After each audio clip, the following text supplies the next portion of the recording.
আসসালামু আলাইকুম বন্ধুরা। তো সবাই কেমন আছেন? আশা করি সবাই ভালো আছেন।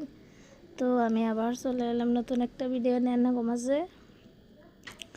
তো আমি আজকে বানাবো রাজমা দিয়ে মাছের একটা তরকারি।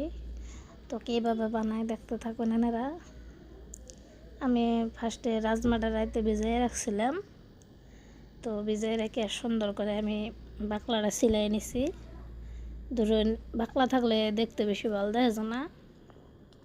তো সেই হিসাবে ভিজিয়ে রেখে বাকলাটা আমি সিলাইয়া ফালাই দিছি।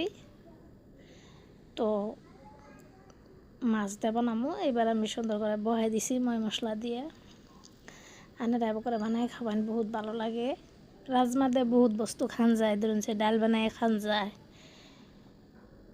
তো আমি এইভাবে মাছ দিয়ে বানাইছি, খাইয়া বহুত ভালো লাগছে। আর ভিডিওটা দেখে যদি ভালো লাগে এনে অল্প সাবস্ক্রাইব করুন জানি, পাশে থাকুন জানি। আল্লাহ হাফেজ।